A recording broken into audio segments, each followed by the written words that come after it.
Bismillahirrahmanirrahim. Assalamualaikum warahmatullahi wabarakatuh. Waalaikumsalam. Alhamdulillahirabbil alamin. Allahumma shalli ala Muhammad wa ala alihi wa ashabihi ajmain. Amma ba'd. Yang saya hormati Bapak Kasih, Bapak Mudir dan para asatid, direktur semua ya dari Yayasan Ibadur Rahman. Wabil khusus para santri Ahlu Quran insyaallah ini ya. Masya Allah. Kelihatan wajah-wajahnya, wajah-wajah cover Quran. Suka tidur di Quran. Ya. Bersyukur hari ini kita bisa menyaksikan dan mendengarkan langsung teman-teman kita menyetorkan hafalan terakhirnya. Ya. Dan kalau hari ini teman kita yang di depan, besok adalah kita, gitu ya. Jadi kalau hari ini teman kita yang bisa membuat bangga orang tuanya, besok saya akan buat bangga orang tua saya, gitu ya insya Allah. Kalau hari ini saudara kita yang mati, iya harus ingat juga mati ya. Besok kita juga akan mati sehingga memaksimalkan kesempatan. Baik, tidak akan lama ya. Saya bicara satu alasannya capek ya. Yang capek bukan saya, tapi santri semua. Kalau asatid udah teruji ya. Gitu. Sudah teruji capeknya. Sebab ia mah prinsip kehidupan. Dalam bahasa Jerman ada pepatah yang sudah disundakan, ngadenge mah leuwih capek tibatan nyarita. Betos disundakeun we bahasa Jerman bukan naon. Mendengarkan itu lebih lelah. Kewe tingali ya. 10 menit kira nurubah diukna geus nyaran segala rupa gitu. Itu bukti capek. Atau nanti kalau nggak percaya Jumatan, ini hari Jumat ya. Nah, mungkin khotib baru inalhamdulillah apa-apa komat ya. Langsung we buat status wah aliran sesat cenah. Manya jumaahan teh khutbahan langsung sholat. Ku sare manehna ti awal. Nah, gitu ya. Jadi satu itu, yang kedua, konsentrasi kita itu dibatasi umur. Baca ya tentang psikologi, tentang perkembangan otak khususnya. Kalau usia kita ini rata-rata santri 15 tahun, bagi 2 berapa? Jadi cuma 7 menit, 8 menit konsentrasinya. Kadituna muntun nundutan ngobrol, ngalamun. Wah. Tuh, iya ngacapruk nah hatena ililalating si Ustad gitu. Ya. Jadi karena itu bisa dimaksimalkan lah waktunya yang sebentar ini insya Allah ya. Nggak banyak yang ingin disampaikan, ada 3 ya. Ada berapa? Ya. Ya, ini untuk konsentrasi saja. Satu, bahwa kita itu harus bersyukur, santri khususnya ya, dipilih Allah menjadi ahli Quran. Karena nggak semua orang bisa hadir di sini. Nggak semua orang bisa belajar di sini. Nggak semua orang bisa hafal Quran. Jadi kalau hari ini kita sedang menjalani itu, syukuri. Antum hidup dipilih oleh siapa? Oleh Allah. Jangan sia-siakan itu. Abu Bakar As-Siddiq radhiyallahu anhu ya, bersama Rasulullah itu sahabatan. Bahkan Umar sempat mengatakan Abu Bakar sama Nabi itu akhlaknya mirip banget. Mereka tuh seperti kalapa dibelah. Mirip akhlaknya, perilakunya Abu Bakar sama Rasul itu. Dan ini menunjukkan bahwa orang itu akan berteman dengan yang satu frekuensi. Jadi kalau yang senang menghafal Quran, nggak akan senang tuh gaul dengan yang nggak senang dengan Quran gitu kan. Ini lingkungan. Saking samanya akhlaknya Umar mengatakan begitu. Tapi kenapa Allah menurunkan wahyu Al-Quran kepada Rasulullah SAW? Karena Allah memilihnya. Karena Allah memilihnya. Nah, antum hidup itu dipilih Allah untuk itu. Maka yang pertama harus kita lakukan apa? Syukuri kesempatan ini. Tidak semua kesempatan ini diberikan kepada setiap orang. Nah, kenapa kita harus bersyukur? Karena diperintahkan oleh Allah. Surat apa? Coba tebak ya. Nanti ada door prize. Ayo kayaknya konsumsi. Fadkuruni azkurkum waskuruli. Surat apa? Ayat halaman ya, posisinya di mana? Di mushaf ya. Iya, ada di situ semuanya. Itu diperintahkan. Jadi syukur itu diperintahkan oleh Allah. Kenapa harus bersyukur? Karena syukur itu akan menambah lagi kenikmatan. Antum kalau sudah menikmati indahnya menghafal Quran, membaca Al-Quran, indahnya menyetorkan hafalan, berhalaqah dengan para ahli Quran, disyukuri momen itu, Allah akan berikan nikmat-nikmat. Ya, kemudahan, keberkahan itu diberikan. Pasti itu. La in syakartum, jelas ayatnya. Surah apa itu? Ibrahim. Apapun sebenarnya. Setiap kenikmatan yang kita syukuri, otomatis dan pasti itu akan ditambah. Pasti akan ditambah. Saya bersyukur punya istri solehah. Bersyukur, kok Allah dikasih satu lagi.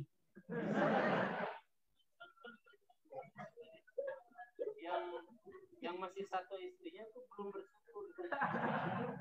Baik Sakarto. Ini habis ya? Ada yang lain?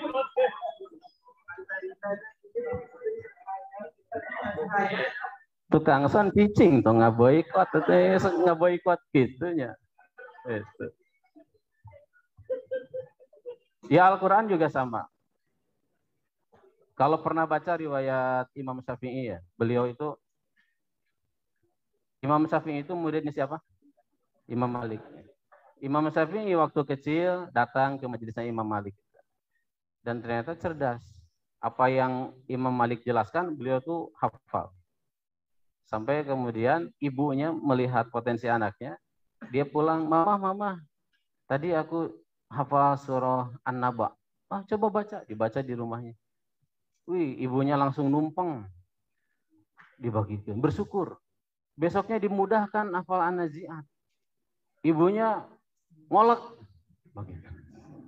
Ya sedekah gitu ya. Itu. Makanya kalau ada yang sudah selesai 1 juz, naik juz ya, ujian.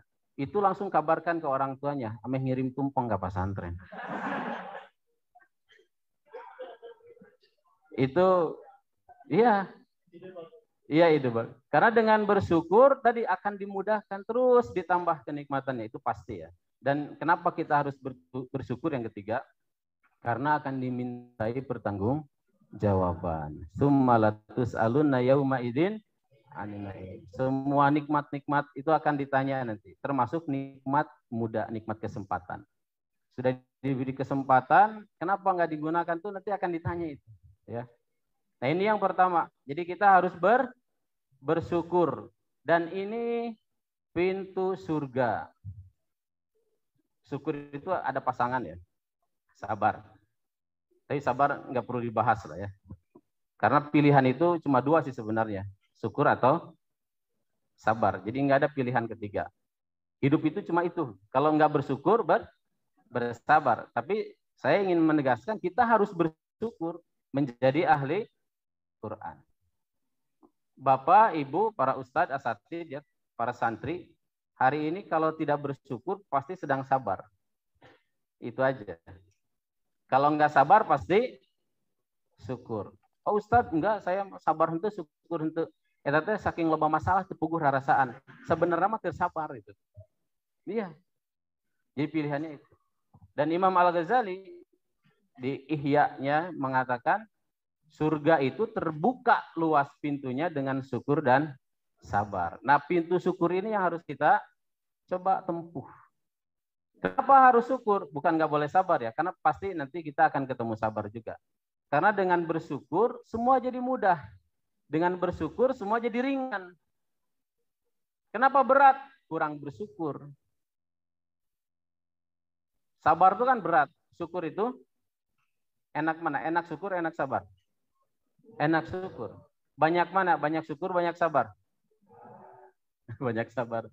Kasihan. Banyak sabar karunya. Syukurna seminggu, sabar 2 bulan itu. Ya Allah. Dan yang menciptakan rasa syukur itu kita. Karenanya Umar Ibn Khattab ketika diberi ujian sakit sabar ya. Tapi beliau masih bersyukur karena yang sakit fisik bukan iman.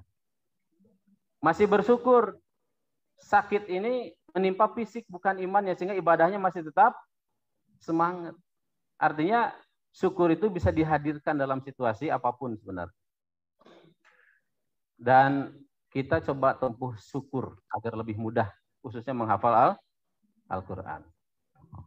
Ada cerita ya, ada suami istri masuk surga karena syukur dan sabar. Siap ya, harus duduk dulu. Sebab mun posisi berdiri, jalan bisa ngejungkal. Mana mobil gitu ya. Mangga alhamdulillah. Kita lanjutkan ya. Jadi ada suami istri masuk surga karena syukur dan sabar. Istrinya tuh cantik banget. Cantik. Ya. Kalau dinilai itu nilainya 9,9. Wis. Dari 10, berarti sempurna kayak 10 malah apa bidadari lah gitu ya. Kebayang nggak 9,9 tuh cantiknya kayak apa?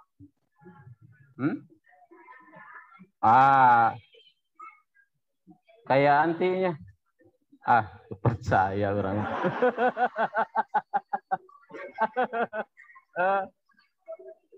Gini aja buat bandingan ya. Tahu Luna Maya?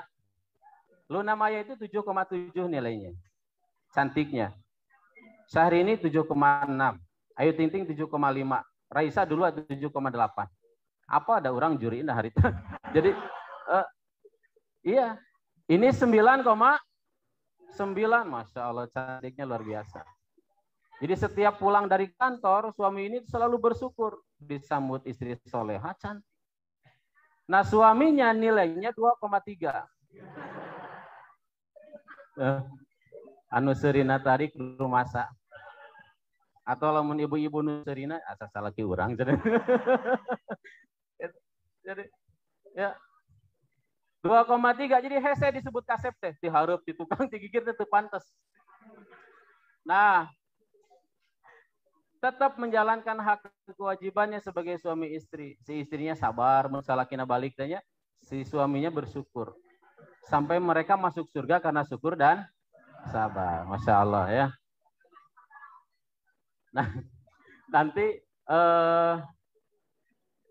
Bapak ya tong di dia tapi nanya kayak di imah Pak. Atau ibu tanya ke suaminya, Papa, hari Papa syukur sabar seorang mama. Ai Papa kumaha? Mama heula, mama mah alhamdulillah bersyukur punya suami baik hati, penyayang, pekerja keras. Ai Bapak kumaha? Geus sabar orang mati baheula ge. Mun bisa mah hayang ganti, tapi dah kumaha. Nah, jadi tapi tetap posisi apapun itu bisa jadi pintu masuk surga. Jadi yang pertama itu ya, saya sedang bicara apa? Lain hafal Quran, ya supaya mudah itu syukuri, bersyukur. Yang kedua, ini penting buat semua ya. Tadi kita juga sudah dengarkan dari para hafidhah, bagaimana trik mereka ya. Ada yang kepaksa awalnya, akhirnya menikmati. Ya. Ada yang dukungan dari orang tua dan seterusnya. Tapi yang paling penting, poinnya saya ingin menegaskan, buat semua, menghafal Quran itu persoalan akidah. Jadi kalau sampai hari ini belum hafal-hafal, akidahnya rusak. Kacau. Kenapa? Satu, Allah menegaskan itu dalam Al-Quran. Walaqad yassarnal Qur'an 4 kali diulang. Sungguh telah wa la qad dipakai dua, taukid nage la sama qad. Jadi Quran itu sudah dimudahkan untuk diingat. Kalau kita masih mengatakan udah hese, berarti akidahnya rusak. Dia tidak meyakini apa yang disampaikan oleh Allah. Yang kedua, Allah itu ala kulli syai'in qadir. Di Al-Baqarah ada ayat au kalladzi marra ala qaryatin wa hiya khawiyatun ala urusiha. Hafal fahimtum? Hafidtum? Itu ayat tentang orang yang dimatikan selama 100 tahun dan dihidupkan lagi. Di ujung ayatnya wa alam annallaha ala kulli syai'in, Allah tuh berkuasa atas sesuatu. Jadi kalau kita masih beralasan, gimana ya, saya kan sudah punya anak, saya kan harus bekerja. Cek budak teh, gimana ya, Ustaz, saya kan punya bapak, jadi gawe-digawe. Jadi saya kan terus beralasan. Kenapa? Karena dia tidak meyakini kemahabesaran, kemahakuasaan Allah. Jadi menghafal Quran itu persoalan akidah. Bisa siapapun. Bisa siapapun. Makanya tadi Febriano siapa? Febrio.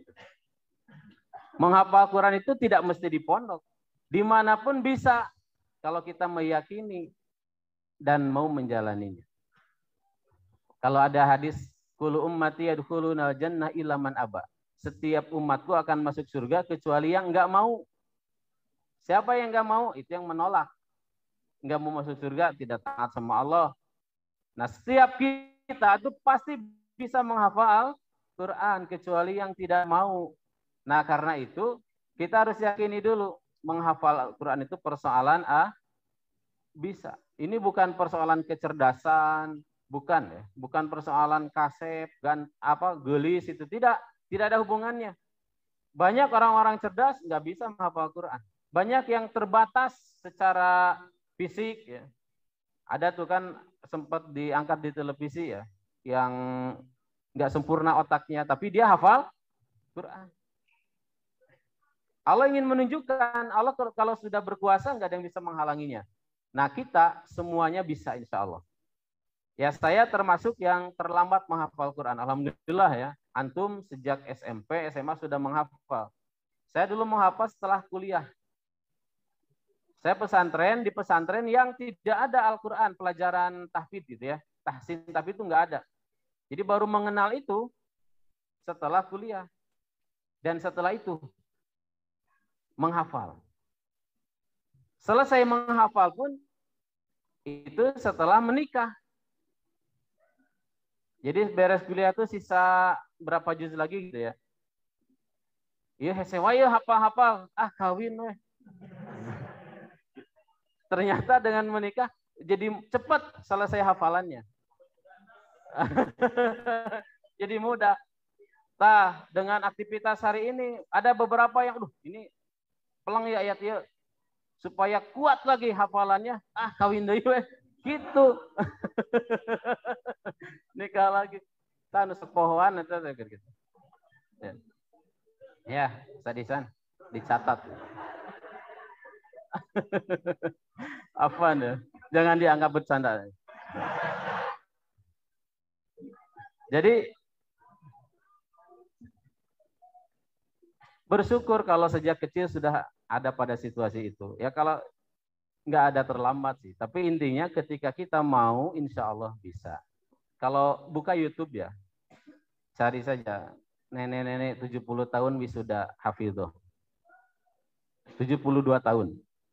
Sejak kapan dia menghafal? Sejak umur 70 tahun.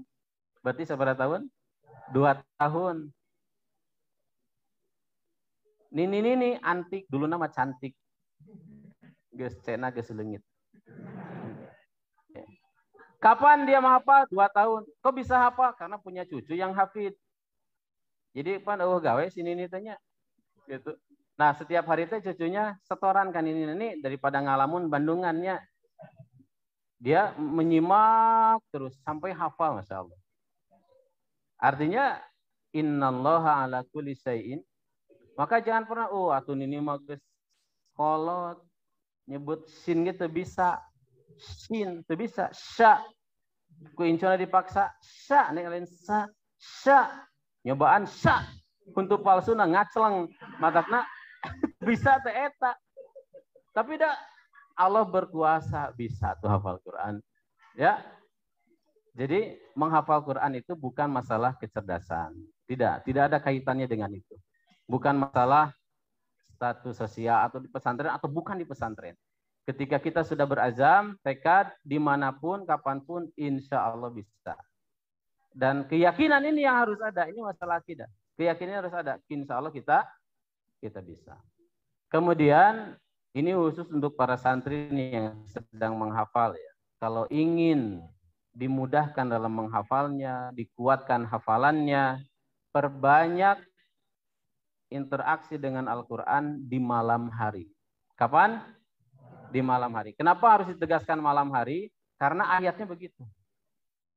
Allah ciptakan malam itu untuk tidur. Wa ja'alna naumakum subata wa ja'alna laila. Memang fitrahnya begitu. Tapi kata Allah, mau nggak kamu lebih istimewa? Tidurnya dikit aja. Ngapain? Sok dengan Quran. Makanya karenanya dalam surah Ad-Dariyat misalkan ya, innal muttaqina fi jannatin wa uyun. Akhirina ma atahum rabbuhum innahum kanu qabla dzalika muhsinin. Wa kanu qalilan minal laili. Malam hari dia sedikit tidur. Ngapain? Yastaghfirun, banyak zikir, banyak istighfar, banyak interaksi dengan Al-Quran. Hidup nih ya, antum yang sedang menghafal Quran, banyakkan waktu di malam hari untuk Al-Quran. Surat apa? Wa minal laili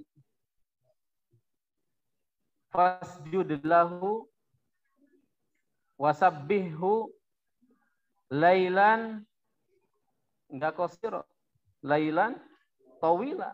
Malam yang panjang, sujud, tasbih, banyakkan waktu untuk Al-Quran. Di surah Al-Imran ada ayat juga, laisus sawa'a min ahlil kitab bi ummatun qa'imah. Tidak sama orang-orang yang diberi kitab itu. Ada di antara mereka yatluna ayatillah, membaca Al-Quran ana al-lail, sepanjang malam. Siga lagunya Maher Zain, sepanjang malam. Oh hidup. Salah. Gaya salah. Punten ya.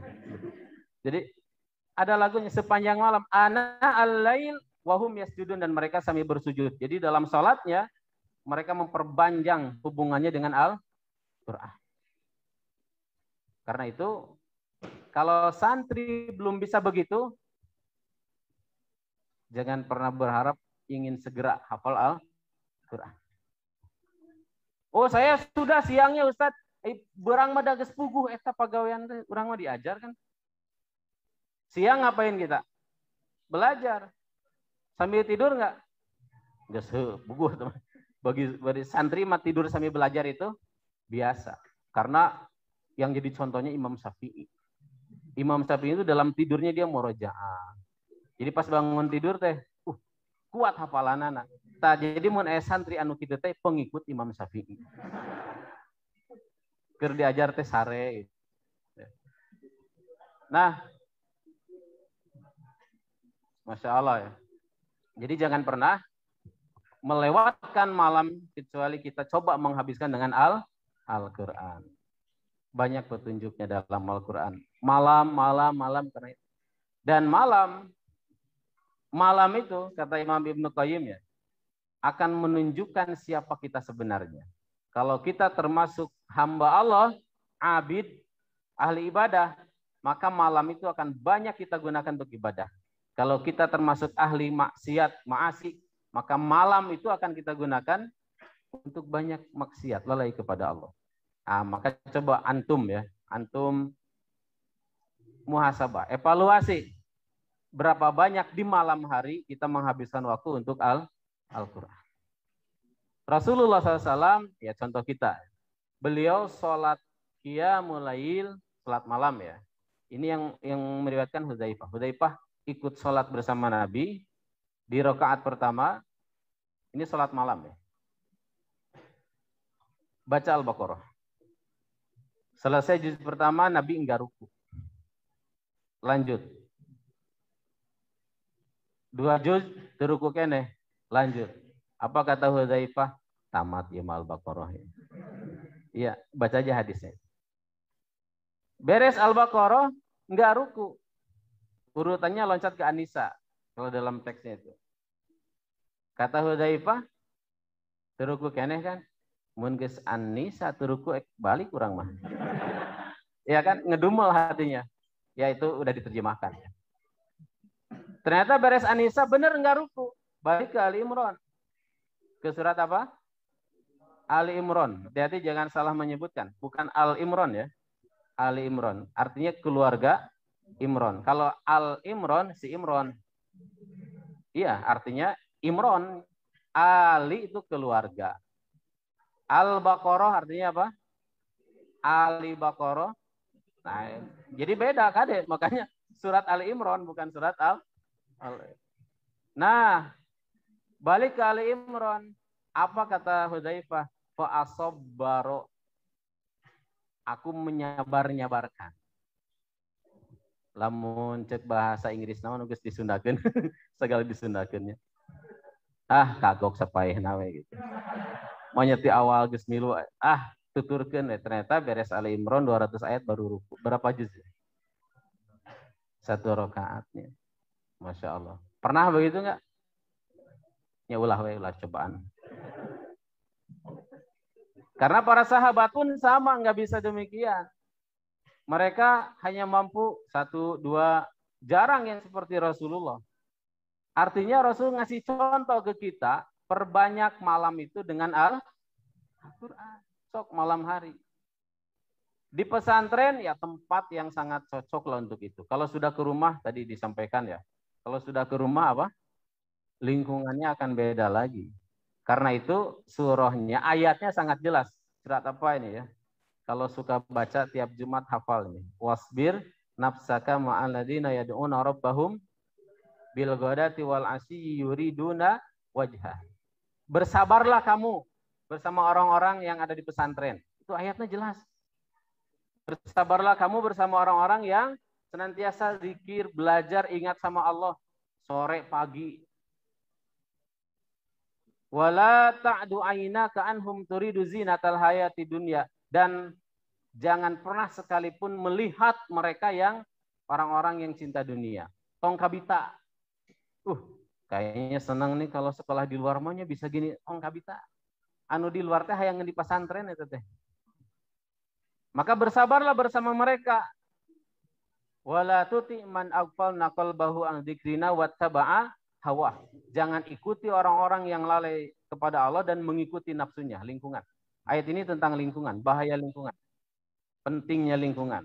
Untuk menjaga tetap baik atau buruk. Karenanya ya lingkungannya di pesantren. Kalau di pesantren tidak bisa melakukan itu, kama qala Roma Irama fidan dutihi, terlalu. Terlalu di pesantren gitu bisa gitu, komo di imah. Di rumah lebih susah. Hayang apa contohnya? Tinggali Bapak sia. Gitu-gitu kena ibadahna teh. Da di rumah mah hese ya. Di pesantren itu yang paling tepat. Maka alhamdulillah ya, kita ada di sini. Jadi silahkan manfaatkan malam hari dengan Al-Quran.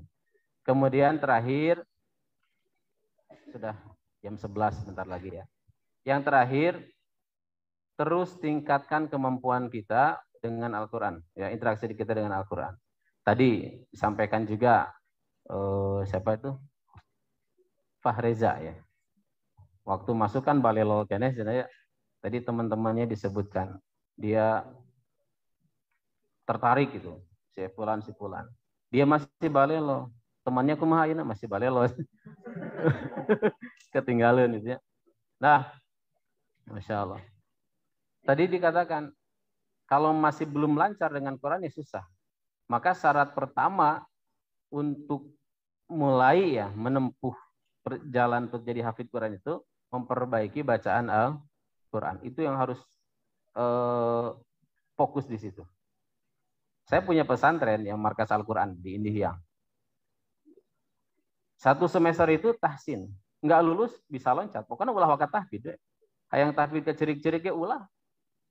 Tahsinnya terus. Sampai dia benar-benar lulus tahsinnya. Kalau sudah lulus tahsin, menghafal mudah. Itu kudu diajarkan lompat sorangan. Nah biasanya kesulitan menghafal karena memaksakan diri menghafal, tahsinnya belum bagus.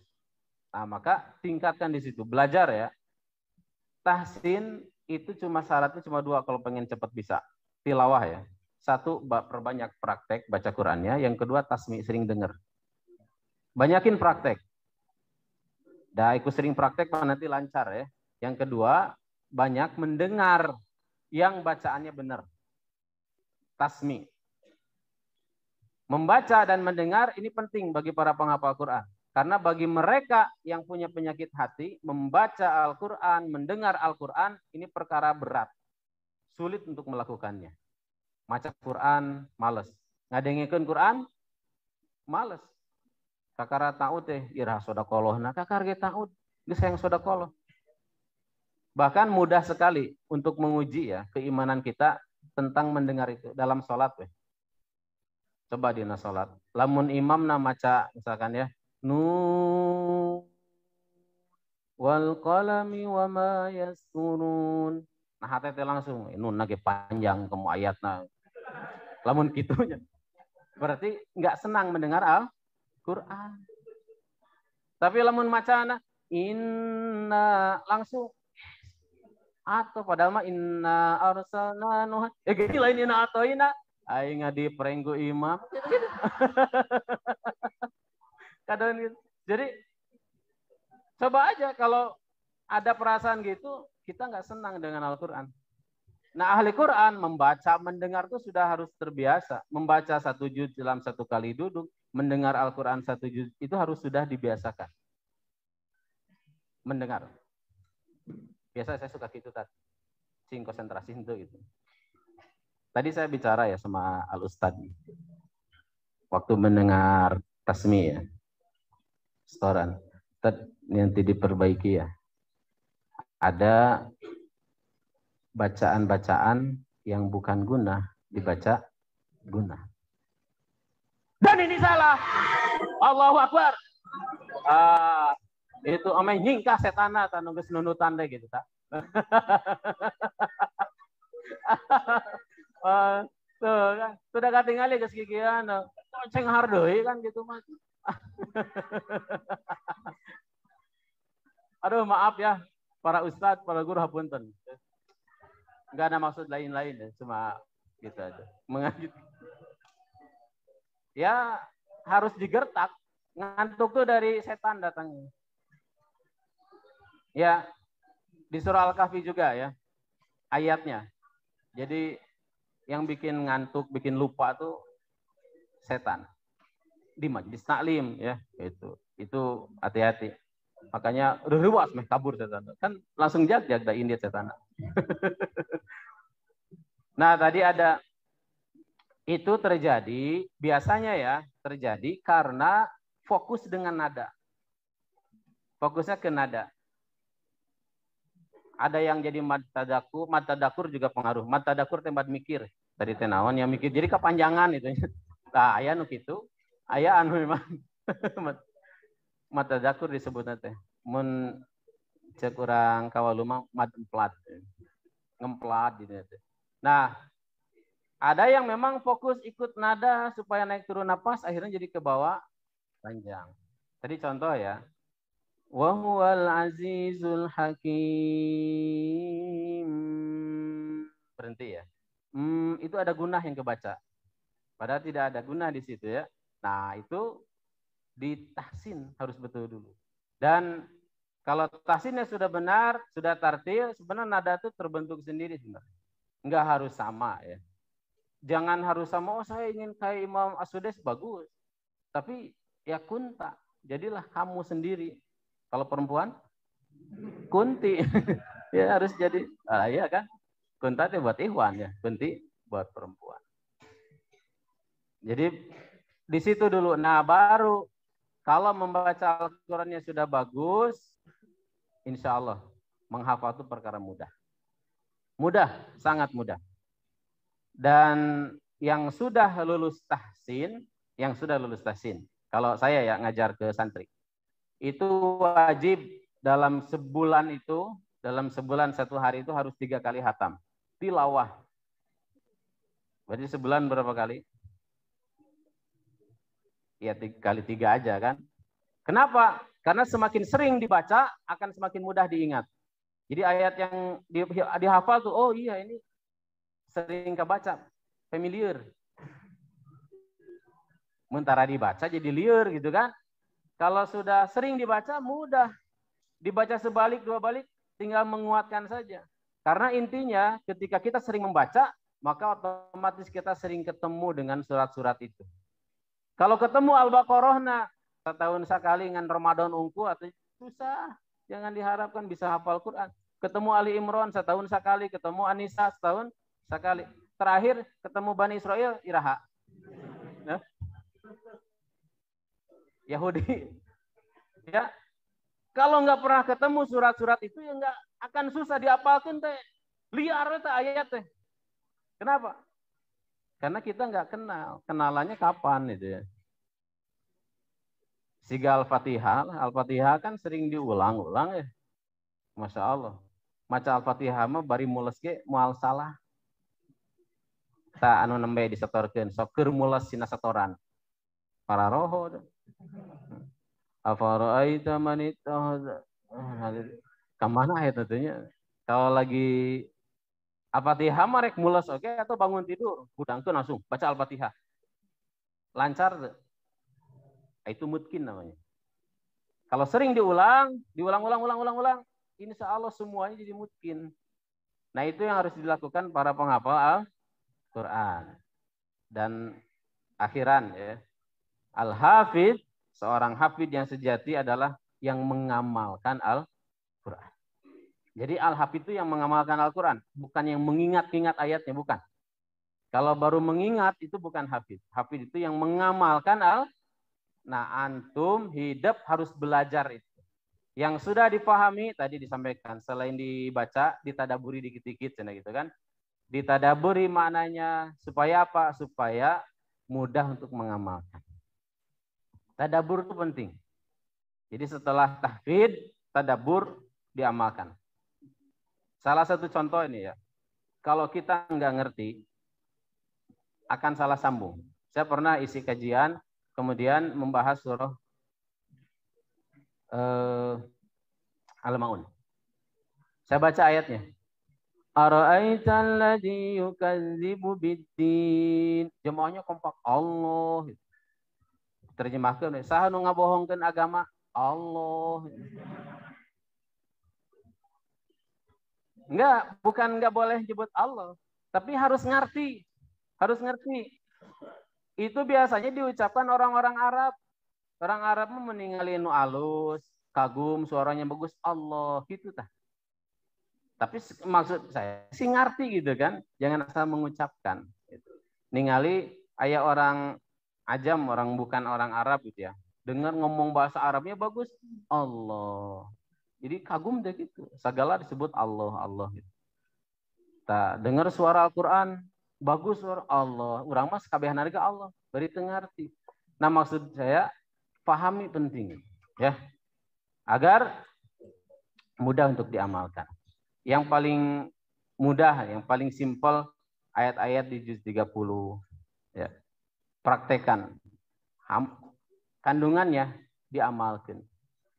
Tabat yada Abi Lahabiu, silaka Abu Lahab. Siapa nama aslinya Abu Lahab? Hah? Itu kan bukan nama asli ya. Kenapa nggak disebut nama aslinya? Karena ayat ini berlaku juga buat antum yang sombong kayak Abu Lahab. Jadi kalau disebut nama aslinya, ayat itu hanya untuk dia. Istrinya nggak disebut, wa mro'atuhu, dan perempuannya. Siapa nama istrinya? Ibu Lahab. Itu apa? Ibu Lahab. Sama. Karena ada juga istri yang karakternya sama seperti istrinya Abu. Nah dipahami supaya jadi jangan ada perasaan ketika baca ayat, mah keur si eta. Buat si fulan ini, saya mah enggak begitu, enggak. Itu untuk kita. Ya. Nah, insya Allah dengan diamalkan, Al-Quran yang dihafalkan akan lebih mudah dan lebih kuat. Masya Allah. Bisa? Yang baru 10 juz, coba angkat tangannya. Wah, Masya Allah. Oh, cara rangkel. Amin ya.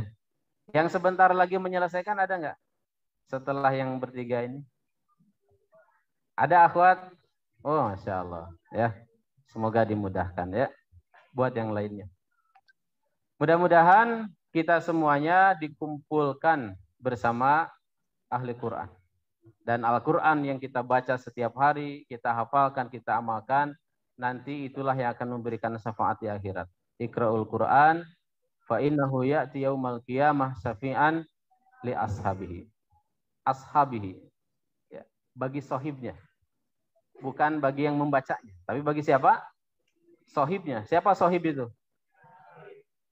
Ada santri. Oh, muslim. Sohib itu yang bersama-sama selalu. Jadi kalau teman yang belum jadi sohib ya, teman biasa itu bukan sohib kan, sahabatlah mencet orangnya. Nah, dialah yang akan diberikan syafaat. Jadi kalau kita baru berteman saja, belum jadi sohibnya, kalau sohib kan kemana-mana yang saya tahu, di mana ada Rasul, di situ ada Abu, itu sohib itu begitu. Nah, Al-Quran harus jadi sohib kita. Maka insya Allah syafaat Al-Quran akan kita dapatkan. Baik, semoga singkat yang saya sampaikan ada manfaat, ada hikmah. Kalau benar, terima, amalkan. Kalau salah dan gak berguna, abaikan. Mudah, belajar tuh gitu prinsipnya. Kalau itu ilmu, kebenaran, terima. Karena kalau nggak nerima ilmu, kebenaran sombong namanya ya. Kalau nggak manfaat, nggak berguna, abaikan. Selesai. Dan insya Allah ketika konsep itu kita terapkan, kita akan lebih mudah menerima informasi kebenaran dari manapun. Terutama khususnya ya ketika kita ingin menghafal Al-Quran. Mulai dari sekarang. Jangan dinanti-nanti. Insya Allah saya akan menyaksikan ke depan.